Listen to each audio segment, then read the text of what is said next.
Welcome back students to another video lecture of class 10th life processes। अब ये students हम लोग ने कितने वीडियोस खत्म किए हैं? अब तक हम लोग ने 7 लेक्चर्स खत्म किए हैं और आज हमारा 8th लेक्चर है। प्रीवियस लेक्चर का थोड़ा सा रिवाइज करवाऊंगा ताकि मैं इससे कनेक्ट कर सकूं। प्रीवियस लेक्चर में we have seen that respiration is the process of releasing energy from the food. वो रेस्पिरेशन जो है वो स्टेप्स में होता है, यस और नो स्टूडेंट्स? उसमें हम लोग ने देखा था कि how energy is stored for future use या सेल ग्रोथ, सेल रिपेयर के लिए एक यूज होता है। तो उसका हमने साइकिल देखा था, एडीपी एटीपी वगैरह का।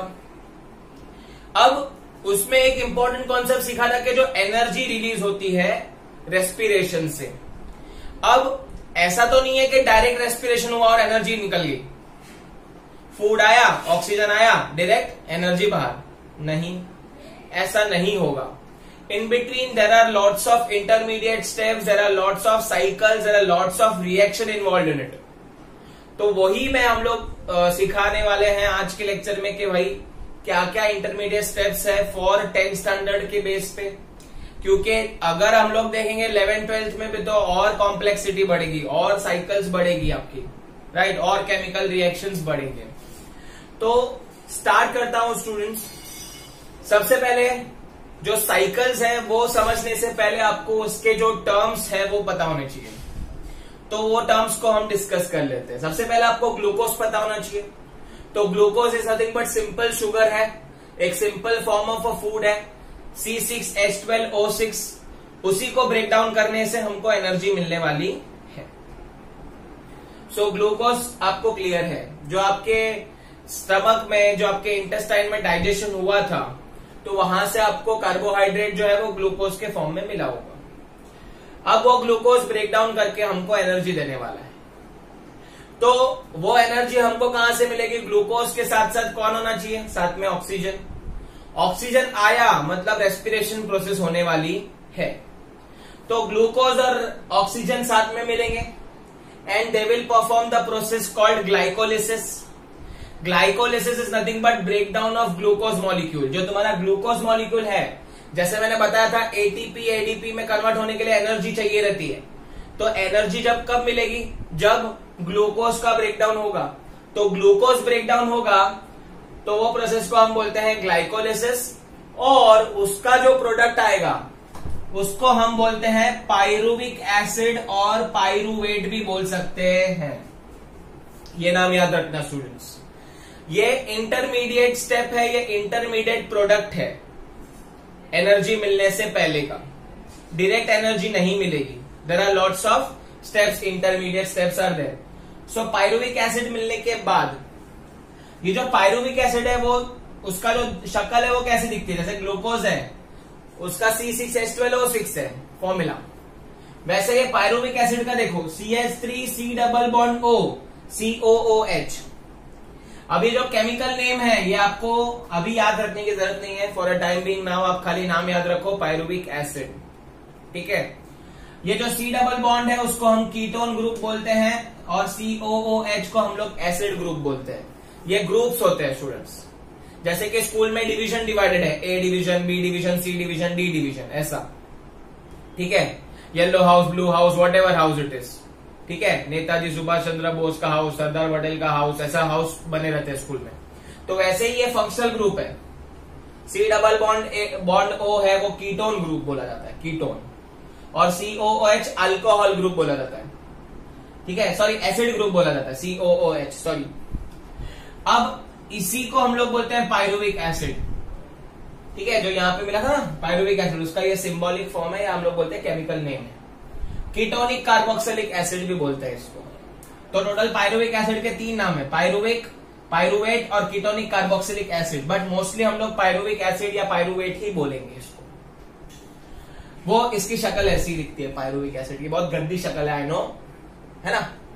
तो you don't worry about it. Carbon and compound एक चैप्टर है, वो सीखेंगे तब आपको ये क्लियर हो जाएगा। अब ये पाइरुविक एसिड का क्या? पाइरुविक एसिड से कैसे एनर्जी मिलेगी?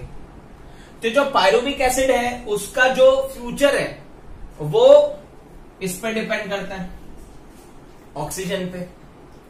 अगर पायरुविक एसिड को या पायरुवेट को ऑक्सीजन मिलता है तो CO2, H2O और एनर्जी रिलीज होती है, which are the by product of respiration. कोई प्रॉब्लम नहीं है, ठीक है। ग्लूकोज का ग्लाइकोलिसिस हुआ, ग्लाइकोलिसिस में पायरुविक एसिड मिला, एक इंटरमीडिएट स्टेप ऐड हो गया। पायरुविक एसिड से जो फ्यूचर है वो किस पर डिपेंड करेगा? ऑक्सीजन। अगर उसको ऑक्सीजन मिलेगी तो एनर्जी रिलीज होगी, बट अगर ऑक्सीजन नहीं मिला तो, ठीक है, पायरुविक एसिड को ऑक्सीजन नहीं मिला तो, पायरुविक एसिड को अगर ऑक्सीजन नहीं मिला तो उसका जो बाय प्रोडक्ट होगा उसको हम बोलते हैं लैक्टिक एसिड। क्या बोलते हैं? Lactic acid. ये जो लैक्टिक एसिड है, अगेन देखो COOH ग्रुप है ना, एसिड का ग्रुप है, ठीक है। ये OH जो ग्रुप है वो अल्कोहल का ग्रुप है। मैं चाहिए तो लिख देता हूं स्टूडेंट्स। पहला हमने सीखा कीटोन ग्रुप, फिर ये जो COOH है वो एसिड ग्रुप है। यहां पे भी हम लोग को ये जो ग्रुप मिला है वो एसिड का ग्रुप है, और ये जो ग्रुप है वो अल्कोहल का ग्रुप है। अगेन मैं यहां पे आपको बोलूंगा do not remember the name, right. आप नाम याद मत रखो, आप खाली इतना याद रखो कि भाई लैक्टिक एसिड रिलीज होता है, ठीक है। ये आपका नाम कार्बन कंपाउंड में क्लियर हो जाएगा। तो ये जो प्रोसेस है, ये 4 प्रोसेस, एक्चुअली ये नहीं है, ये प्रोसेस नहीं है, ये खाली मैं आपको स्टेप्स बता रहा हूं, या तो हम लोग बोल सकते हैं कि ये आपको मैं डिस्कस कर रहा हूं कौन से टर्म्स आने वाले हैं। तो पहला आपको ग्लूकोज फैमिलियर होना चाहिए। ग्लूकोज ऑक्सीजन रिएक्ट हुआ तो क्या बनेगा? Pyruvic acid. पायरुविक एसिड से आप फैमिलियर होने चाहिए। पायरुविक एसिड का फ्यूचर कौन डिसाइड करेगा? ऑक्सीजन। अगर ऑक्सीजन मिला तो ठीक है, मजा है, एनर्जी मिल गई। अगर ऑक्सीजन नहीं मिला तो क्या होगा? लैक्टिक एसिड फॉर्म होगा। तो ये खाली आप याद रखना, ये इंपॉर्टेंट टर्म्स मैंने डिस्कस किए हैं। So as we have discuss student कि जो हमारा एनर्जी है वो कैसे बनता है, तो there are lots of cycle involve in it. और हमने देखा था कि जो ग्लूकोज का ब्रेकडाउन होगा ग्लाइकोलिसिस, ग्लाइकोलिसिस से एक प्रोडक्ट आएगा पायरुवेट या पायरुविक एसिड, और वो पायरुविक एसिड का जो फ्यूचर है या फेट है वो डिपेंड करेगा ऑक्सीजन पे। अगर पायरुविक को ऑक्सीजन मिला तो हम उसको बोलेंगे एरोबिक रेस्पिरेशन। तो type of respiration, there are 2 types of respiration. First is aerobic, जो रेस्पिरेशन ऑक्सीजन के प्रेजेंस में होता है उसको हम क्या बोलेंगे? Aerobic. Means breakdown of food oxygen के प्रेजेंस में हुआ तो उसके लिए उसको कौन सा रेस्पिरेशन बोलेंगे? Aerobic respiration. अगर ऑक्सीजन नहीं है पर फिर भी ब्रेकडाउन करना जरूरी है, उसी को हम क्या बोलेंगे? Anaerobic respiration. तो हम लोग पहले एरोबिक रेस्पिरेशन डिटेल में सीख लेते हैं। The respiration which occurs in the presence of oxygen is known as aerobic respiration. Basic definition याद रखना। अब मैं आपको प्रोसेस बताता हूं। जैसे हम लोग ने खाना खाया, पूरे ब्लड स्ट्रीम में एब्जॉर्ब हो गया और ब्लड स्ट्रीम में सेल में चले गया। अब वो जो सिंपल फूड होगा that is known as glucose. Glucose और ऑक्सीजन क्या होगा? Glycolysis process. तो जो ग्लूकोज का सिंगल मॉलिक्यूल है C6H12O6 वो ब्रेकडाउन होगा सेल के अंदर साइटोप्लाज्म में। साइटोप्लाज्म मतलब पूरा का पूरा सेल का जो सरफेस रहता है उसको हम लोग बोलते हैं साइटोप्लाज्म। तो ग्लूकोज वहां पे पहुंचेगा, नॉक नॉक करेगा, सेल में एंट्री लेगा। सेल में एंट्री लेने के बाद वहां पे वो क्या करेगा? ब्रेक कर देगा अपने आप को in presence of oxygen.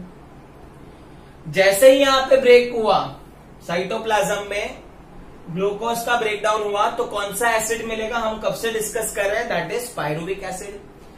Now student remember here we have got 2 molecules of pyruvate always.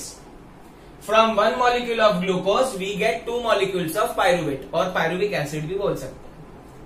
अभी जो पायरुवेट है उसका हम लोग ने बहुत बड़ा एकदम भलता नाम था, उसका एकदम घटिया नाम था ना, ठीक है, बहुत बड़ा बड़ा नाम था। अब वो जो बड़ा नाम था उसका भी ब्रेकडाउन होता है पायरुवेट का, उसके भी बॉन्ड टूटेंगे, वो केमिकल को भी ब्रेक करेंगे हम। अब वो जो ब्रेक करेंगे वो कहां करेंगे? वो माइटोकॉन्ड्रिया में करेंगे। माइटोकॉन्ड्रिया क्या है स्टूडेंट्स? हम लोग का जो powerhouse of the cell बोला जाता है उसको। तो माइटोकॉन्ड्रिया में किसका ब्रेकडाउन होगा? पायरूवेट का। अब वो पायरूवेट का ब्रेकडाउन होने के लिए देयर इज अ साइकिल, एक बहुत बड़ा साइकिल है जो हम हायर स्टैंडर्ड में सीखेंगे, जिसको हम लोग बोलते हैं क्रेब्स साइकिल। ठीक है, वो साइंटिस्ट का नाम है। तो ये जो क्रेब्स साइकिल है वो हमको अभी नहीं पढ़ना है, बट याद रखना है कि क्रेब्स साइकिल जैसा प्रोसेस होता है और पायरूवेट मॉलिक्यूल भी ब्रेकडाउन होता है। ऑब्वियस है, ये इन प्रेजेंस ऑफ ऑक्सीजन है तो हमको बाय प्रोडक्ट जो है वो नॉर्मल मिलेंगे, जो हम ह्यूमन बीइंग्स करते हैं, दैट इज एरोबिक रेस्पिरेशन। तो बाय प्रोडक्ट में 6 CO2, 6 H2O और 38 ATP मॉलिक्यूल रिलीज होते हैं। कितने मॉलिक्यूल्स? 38 ATP मॉलिक्यूल्स रिलीज होते हैं। तो आई होप ये एरोबिक रेस्पिरेशन का जो केमिकल इक्वेशन है वो क्लियर है। You have to write everything. While writing this equation, you have to write 1 molecule of glucose, glycolysis होगा साइटोप्लाज्म में, पायरूवेट के 2 मॉलिक्यूल बनेंगे, उसका भी ब्रेकडाउन होगा क्रेब्स साइकिल के थ्रू माइटोकॉन्ड्रिया में, एंड बाय प्रोडक्ट में you will be getting 6 CO2, 6 H2O, 38 ATP। एकदम सिंपल है। Glucose breakdown, glycolysis in cytoplasm, breakdown होके मिला पायरूविक एसिड या पायरूवेट, 2 मॉलिक्यूल मिलने के बाद वापस क्रेब्स साइकिल में घुस गया वो और ब्रेकडाउन के लिए माइटोकॉन्ड्रिया में, एंड बाय प्रोडक्ट में carbon dioxide, water and 38 molecule of ATP. तो याद रख लेना, एकदम इजी है ना। Now next, organism cannot make energy without oxygen. अगर ऑक्सीजन नहीं मिलेगा तो एरोबिक रेस्पिरेशन होगा नहीं, और high amount of energy 38 ATP, सोचो 1 ATP is equivalent to 30.5 kilojoule per mole, उतना एनर्जी होता है। वैसे 38 ATP हमको मिलेंगे। अगर जो ऑर्गेनिज्म ऑक्सीजन पे सरवाइव कर रहा है, एनर्जी बना नहीं पाएगा अगर ऑक्सीजन नहीं होगा। तो आपको रीजन पता है, क्योंकि पायरूवेट जो है उसके अंदर आपको एक्चुअली ऑक्सीजन का इंपॉर्टेंस इधर समझेगा क्रेब्स साइकिल के अंदर, बट वो अभी हमको नहीं पढ़ना है फॉर 10th स्टैंडर्ड, वो हायर स्टैंडर्ड में पढ़ेंगे अगर आपने साइंस लिया तो। ग्लाइकोलिसिस, अभी इसमें 2 बात याद रखना, ग्लाइकोलिसिस होता है वो साइटोप्लाज्म में होता है, एंड जो पायरूवेट का ब्रेकडाउन है वो माइटोकॉन्ड्रिया में ही होगा। तो आई होप आपको एरोबिक रेस्पिरेशन क्लियर है। बहुत सारे जो डॉग्स, कैट्स, ह्यूमन बींग्स, जितने भी एनिमल जो ऑक्सीजन लेते हैं, रेस्पायर करते हैं ऑक्सीजन की मदद से, they always make a by product as this. ठीक है, क्लियर है। अब 38 ATP जरूरी नहीं है ह्यूमन बींग भी छोड़ेगा। 38 ATP कोई डॉगी भी छोड़ सकता है, कैट भी छोड़ सकता है, मतलब एनर्जी उतना निकल सकता है वहां से। तो याद रखना, this is nothing but aerobic respiration. So students, let us study anaerobic respiration. अब एरोबिक रेस्पिरेशन में क्या था? ऑक्सीजन के प्रेजेंस में था। अब एनारोबिक में क्या होगा? ऑक्सीजन के एब्सेंस में। अब आप सोचोगे सर ऑक्सीजन के एब्सेंस में भी एनर्जी प्रोड्यूस हो सकता है? बिकॉज हमने तो देखा था कि रेस्पिरेशन क्या होता है, रिलीजिंग एनर्जी रहता है फ्रॉम द फूड, और फूड का ब्रेकडाउन होगा इन प्रेजेंस ऑफ ऑक्सीजन।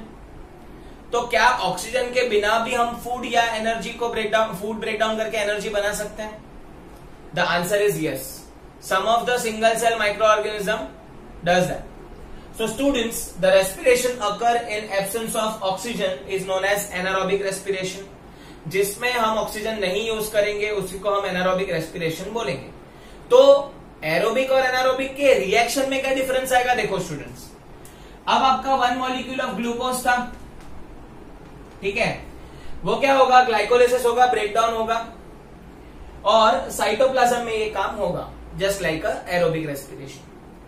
अब 2 मॉलिक्यूल ऑफ पायरूवेट बनेगा, पायरूविक एसिड बनेगा, राइट। अब क्या होगा? इसके पास अभी ऑक्सीजन नहीं आने वाला है, देयर इज नो ऑक्सीजन। तो पायरूवेट ब्रेकडाउन कैसे होगा? तो इन केस ऑफ ईस्ट का एग्जांपल है भाई, east is nothing but small micro organism, non green.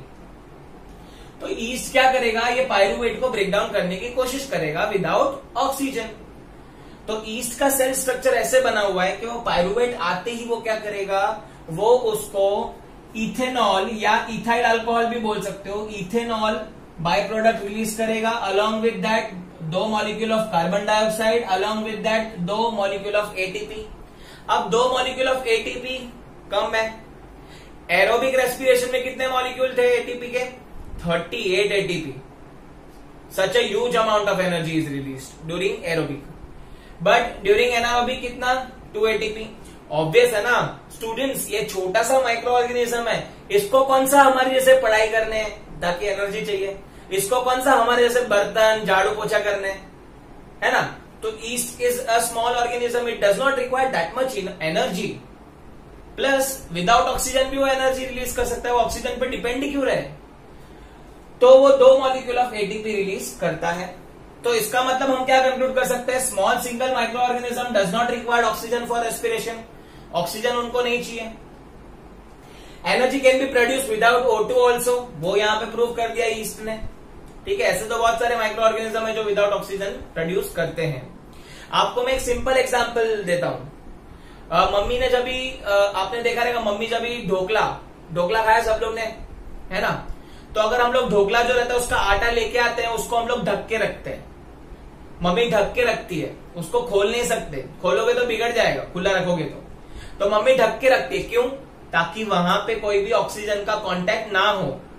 वो जो बैक्टीरिया जो है वो उसको फ्लफी बनाने वाले हैं, जो तुम्हारा ढोकला है उसको, जो आटा था उसका, मैं बनने के पहले की बात कर रहा हूं, राइट। तो मम्मी उसको ढक के रखते हैं ताकि ऑक्सीजन के साथ कोई कांटेक्ट ना हो और वो क्या कर सके, वो अपना रेस्पिरेशन कर सके इन एब्सेंस ऑफ ऑक्सीजन और फ्लफी बन सके, कार्बन डाइऑक्साइड गैस रिलीज होगा। So energy also can be produce without oxygen, also oxygen पे डिपेंड नहीं करता है। और बाय प्रोडक्ट मैंने बता दिया क्या है स्टूडेंट्स, आप याद रखना सब में 2 मॉलिक्यूल है, 2 इथाइल अल्कोहल या इथेनॉल भी बोल सकते हो, 2 कार्बन डाइऑक्साइड और 2 ATP। पहली 2 प्रोसेस सेम है, ग्लूकोज से पायरुवेट लाना एरोबिक की जैसा, बट मैंने पहले बोला था कि पायरुवेट का जो फेट है, जो उसका फ्यूचर है, वो किस पे डिपेंड करेगा, ऑक्सीजन के प्रेजेंस एब्सेंस पे। अगर ऑक्सीजन है तो ठीक है, वरना नहीं है, ठीक है। ऑक्सीजन है तो चलो हम लोग एरोबिक रेस्पिरेशन कर लेंगे, बट ऑक्सीजन नहीं है तो कुछ बैक्टीरिया में ऐसा कैपेबिलिटी है कि वो क्या कर सकते हैं, वो फिर भी रेस्पिरेशन कर सकते हैं। क्लियर स्टूडेंट्स, एकदम ठीक है, समझा। Now let us move on to another type of respiration. हम लोग ने एरोबिक देखा, एनारोबिक देखा। अब आप देख पा रहे हो मैंने लिखा है एनारोबिक रेस्पिरेशन इन ह्यूमंस। तो आप सोचोगे कि सर आपने अभी थोड़ी देर पहले बताया एरोबिक रेस्पिरेशन ह्यूमन करते हैं, ह्यूमन बीइंग ऑक्सीजन लेते हैं और हम रोज बरोज वो देखते भी हैं कि हम रेस्पायर कर रहे हैं, वो हमको दिखता भी है और एटीपी मॉलिक्यूल रिलीज करते हैं। उसके बाद आपने बताया anaerobic respiration. Sir anaerobic respiration में ऑक्सीजन की जरूरत नहीं होती, तो छोटे छोटे bacteria, small bacteria like east वगैरह जो है वो एनारोबिक करते हैं, उनको ऑक्सीजन की कोई जरूरत नहीं है।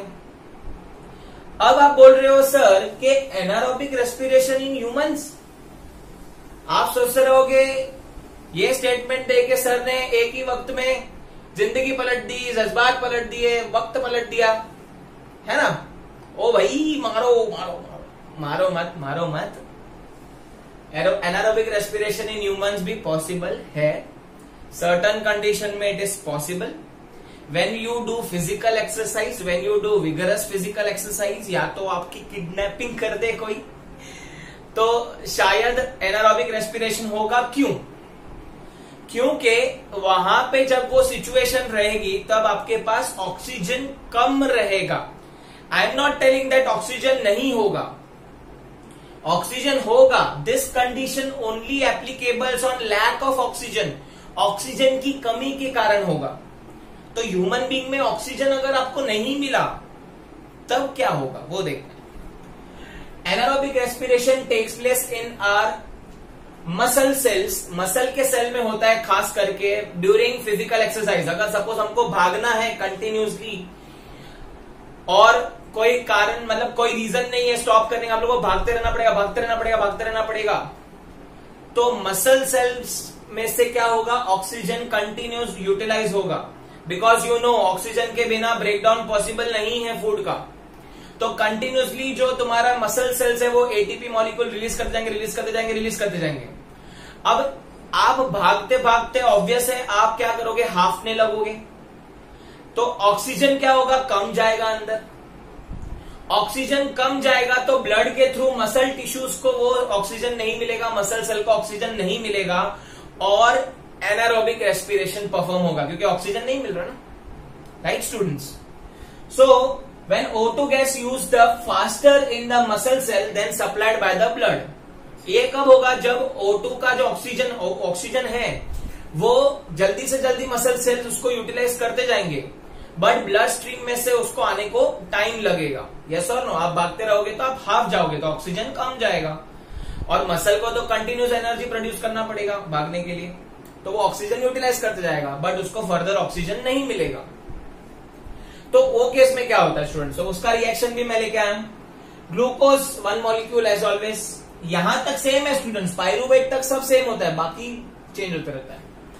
तो ग्लूकोज है, 1 मॉलिक्यूल ऑफ ग्लूकोज होगा, ग्लाइकोलिसिस प्रोसेस होगा, ग्लाइकोलिसिस ब्रेकडाउन ऑफ ग्लूकोज है, साइटोप्लाज्म में होगा, पायरुविक एसिड बनेगा। कितने मॉलिक्यूल? 2 मॉलिक्यूल। अब पायरुविक एसिड जो बना है मसल सेल में O2 है नहीं, तो हम तो बैक्टीरिया जैसा सिंगल सेलुलर है नहीं कि भाई बैक्टीरिया जैसा लैक्टिक एसिड बन गया, सॉरी हम लोग का जो इथेनॉल है वो बन गया और खत्म कर दिया। यहां पे हमारे मसल सेल में लैक्टिक एसिड बनेगा। कौन सा एसिड बनेगा? Lactic acid. 2 molecule of lactic acid और 2 ATP। अब आप बोलोगे सर 2 ATP क्यों, 38 ATP क्यों नहीं? ऑक्सीजन कम है ना रे, ऑक्सीजन नहीं है, तो बैक्टीरिया जैसा हाल हो गया ना तेरा। ऑक्सीजन 38 ATP, ऑक्सीजन नहीं होगा तो 38 ATP नहीं होगा, ऑक्सीजन होगा तो 38 ATP होगा, ऑक्सीजन नहीं होगा तो 2 ATP होगा। क्लियर? तो यहां पे 2 लैक्टिक एसिड के मॉलिक्यूल्स बनेंगे। अभी जो लैक्टिक एसिड है it is responsible for your muscle cramps. Muscle cramp होते हैं, पैर में दुखने लगता है, राइट स्टूडेंट्स? तो ये क्यों होता है? क्योंकि लैक्टिक एसिड का अक्यूमुलेशन बॉडी में बढ़ जाता है, मसल सेल्स में लैक्टिक एसिड बनने लगता है, और वहां पे आपको क्या आ सकता है? क्रैम्प आ सकता है। तो अभी समझा स्टूडेंट्स क्रैम्प क्यों आता है? ठीक है। अब ये जो क्रैम्प आया है उसको अगर हम लोग को ठीक करना है तो क्या करना पड़ता है? हमको हॉट वाटर, उस पर हम लोग हॉट वाटर से एक बार सपोज हम लोग नहा लेंगे, या आप वो मसल जहां पे भी पेन है वहां पे आप गर्म पानी का हम लोग गर्म पानी की जो बैग्स होती है वो रख देंगे, राइट? तो शायद क्या होगा, वहां पे ब्लड स्ट्रीम बढ़ेगा, ब्लड का फ्लो बढ़ेगा। गर्म पानी से नहाने से या गर्म पानी की बैग्स रखने से हमारे मसल्स में या हमारे बॉडी में ब्लड फ्लो बढ़ता है, ये साइंटिफिक है। तो ब्लड फ्लो जैसे ही बढ़ेगा वैसे फटाफट ऑक्सीजन आते रहेगा, और ऑक्सीजन आना चालू किया तो लैक्टिक एसिड बनना बंद, और हमारा जो बाय प्रोडक्ट है 38 ATP वाला वो रिलीज होगा। तो आई होप ये लैक ऑफ ऑक्सीजन में कैसा प्रोसेस होता है, anaerobic respiration in human being भी हो सकता है और एरोबिक भी होता ही है। एरोबिक नॉर्मल कंडीशन है, एनारोबिक जब भी हम लोग के वर्स्ट कंडीशन आएंगे, विगरस फिजिकल एक्सरसाइज करने के बाद, या आपको सपोज किसने किडनैप कर दिया, बंद करके रख दिया, तो वहां पे ऑक्सीजन की कमी होगी, एग्जाम्पल था वो, वहां पे ऑक्सीजन की कमी होगी और ये प्रोसेस होगा। अब स्टूडेंट्स यहाँ पे आप रिएक्शन में मॉलिक्यूल्स मत भूलना। जब एनारोबिक रेस्पिरेशन होगा तब 2 मॉलिक्यूल है, देखो 2 molecule of lactic acid, 2 molecule of ATP। अब ईस्ट में जो बैक्टीरिया थे छोटे छोटे, वो ईस्ट वाले में भी क्या हुआ था, 2 मॉलिक्यूल था, 2 मॉलिक्यूल ऑफ इथेनॉल था, 2 मॉलिक्यूल ऑफ कार्बन डाइऑक्साइड था और 2 मॉलिक्यूल ऑफ ATP। तो जितने भी एनारोबिक है उसमें 2 मॉलिक्यूल ही आएंगे, याद रखना ही है, मैं आपको ट्रिक दे रहा हूं याद रखने के लिए। और अगर नॉर्मल है तो उसमें आपके 6 होंगे, 6 कार्बन डाइऑक्साइड, 6 वाटर, और 38 ATP होगा, वो याद रखना पड़ेगा, राइट स्टूडेंट्स? अब इसको हम लोग क्या कर सकते हैं, एक फनी वे में मैं याद करने के लिए बोलता हूं। एरोबिक रेस्पिरेशन, ग्लूकोज है, ग्लूकोज क्या बनेगा, पायरुवेट बनेगा। अब आपका पायरुवेट जो है वो कौन है, पोपटलाल। अब आप सबने तारक मेहता तो देखा ही रहेगा, उसका पोपटलाल है।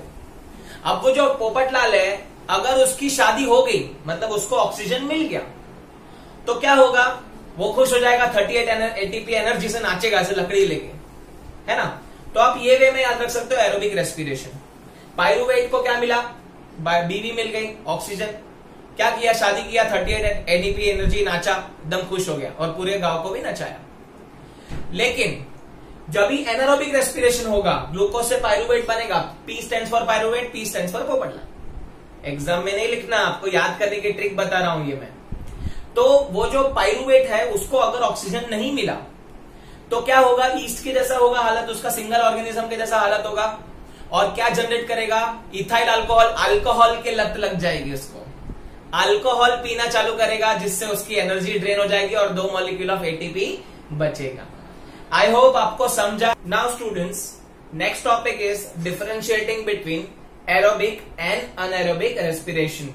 सो we have already seen the whole process कि एरोबिक रेस्पिरेशन में क्या होता है, क्या बाय प्रोडक्ट आता है वगैरह वगैरह, एंड अनएरोबिक रेस्पिरेशन में क्या बाय प्रोडक्ट आते हैं वगैरह, और पूरा प्रोसेस हम लोग ने स्टडी किया। अब based on that we are going to differentiate. तो फर्स्ट ऑफ ऑल हम लोग डेफिनेशन से ही चालू करेंगे। सो एरोबिक रेस्पिरेशन क्या बोलेंगे, the respiration which occurs in the presence of oxygen is known as aerobic, the respiration which occurs in absence of oxygen is known as anaerobic. मैंने यहाँ पे शॉर्ट में लिखा हुआ है, आप पूरा स्टेटमेंट बना के लिखेंगे तो बेटर रहेगा। Now second, in aerobic respiration there is complete breakdown of food, और अनएरोबिक में क्या होगा, पार्शियल ब्रेकडाउन होगा। अभी आपको सिंपल बोलता हूं, हम लोग ने जो ग्लूकोज से पायरुवेट में कन्वर्ट किया था, पायरुवेट आपका अगर एरोबिक रेस्पिरेशन है तो पोपटलाल की शादी हो गई तो 38 एटीपी पूरा का पूरा ब्रेकडाउन हो जाएगा पायरुविक एसिड का या पायरुवेट का, और एकदम सिंपल प्रोडक्ट मिलेंगे just like CO2 and water, they are very simple by products. तो उसको हम लोग बोलेंगे कंप्लीट ब्रेकडाउन हो गया। इतना बड़ा केमिकल कंपाउंड था पायरुवेट, उसका हम लोग ने स्मॉल मॉलिक्यूल में ब्रेक डाउन कर दिया। बट अनएरोबिक में ऐसा नहीं होता। हम लोग ने देखा है स्टूडेंट्स, अनएरोबिक में आपका वापस कार्बन चेन बनेगा, लैक्टिक एसिड का कार्बन चेन बनेगा, या तो वो लैक्टिक एसिड जो है वो ह्यूमन बींग में बनेगा, या तो ईस्ट या बैक्टीरिया में क्या बनेगा, वहां पे आपका इथेनॉल बनेगा। Again it is a long chain compound, तो वहां पे कंप्लीट ब्रेकडाउन नहीं होगा, वहां पे सिंपल बाय प्रोडक्ट नहीं मिलेंगे। तो इसके लिए कौन सा ब्रेकडाउन हो जाएगा, पार्शियल। और वहां पे आपने देखा रहेगा कि पोपटलाल जो है, देखा था हम लोग ने कि उसको ऑक्सीजन नहीं मिलेगा, उसकी शादी नहीं होगी, तो वो इथेनॉल मतलब दारू ऐसा, तो वो हम लोग ने देखा था। सिंप्लिसिटी के लिए मैंने आपको एक्सप्लेन किया है। देन थर्ड, बाय प्रोडक्ट्स लिखेंगे। ऑब्वियसली आपको बाय प्रोडक्ट पता होंगे, मैंने बताया था, यहाँ पे भी आपको शॉर्टकट दिया था कि बाय प्रोडक्ट में अगर वो एरोबिक है तो 6 कार्बन डाइऑक्साइड, 6 वाटर और 38 एटीपी, और अनएरोबिक में 2 क्या 2 लैक्टिक एसिड होगा, या तो 2 हम लोग बोल सकते हैं इथेनॉल होगा। तो ऐसा लिख सकते हो बाय प्रोडक्ट में 2 molecule of ethanol, 2 molecule of lactic acid in the case of human beings, right. और हम लोग देखेंगे कि जो यीस्ट वगैरह रहता है उसके अंदर इथेनॉल होता है। नेक्स्ट आप लिख सकते हो एरोबिक रेस्पिरेशन में 38 एटीपी रिलीज होगा, मतलब कंसिडरेबल अमाउंट ऑफ एनर्जी आता है, राइट। हम लोग का जो ब्रेकडाउन होने के बाद कंप्लीट ब्रेकडाउन हुआ, इसके लिए 38 एटीपी मॉलिक्यूल बाहर आएगा, यूटिलाइज हो जाएगा। एंड अनएरोबिक रेस्पिरेशन में लेस अमाउंट ऑफ एनर्जी 2, मैंने बताया था 2 सब में 2 तो 2 एटीपी रिलीज होगा। क्लियर है स्टूडेंट्स? सो आई होप आपको ये वीडियो पसंद आया होगा, तो लाइक करें, शेयर करें और सब्सक्राइब करें।